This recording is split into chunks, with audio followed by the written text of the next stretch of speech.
اي فيل فانتاستيك. هادي واحد الفيديو تحطات سنة 2009 في كيبين واحد الروبو تيقول اي فيل فانتاستيك يو ار فانتاستيك و ار فانتاستيك. خليكم تشوفوا الفيديو.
حوايج كانت لابسه بين اي تفسير، ومن بعد كتبان لنا واحد الغابه، وهذاك الشخص اللي كان كيصور كان كيجمع على واحد المنطقه.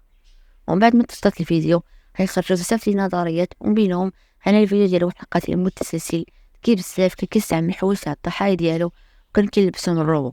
وهادشي كيفسر لنا علاش بانت هذيك الغابه اللي كان كيتم فيها الضحايا ديالو. ولكن القصه الحقيقيه ديال الفيديو هو مجرد مشروع فاشل ديال واحد الدميه موسيقيه صايبات قبل ب3 سنين مثل الفيديو. الدميه صايبه جون باش تشارك فيها في واحد المسابقه ديال الروبوتات، ولكن ما قبلوش.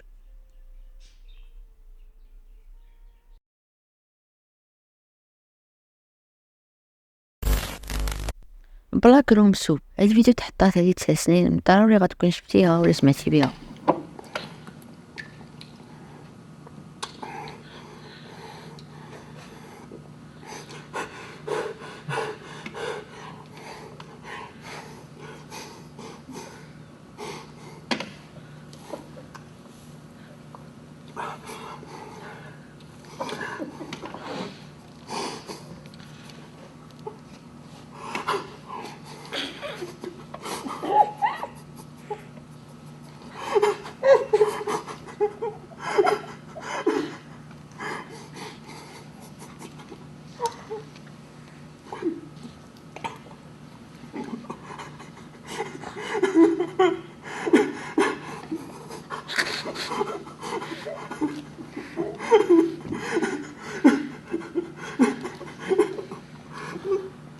كيبان لينا في هاد الفيديو 3 تاع الناس، واحد جوج الاشخاص ما معروفينش لابسين زي تنكوري.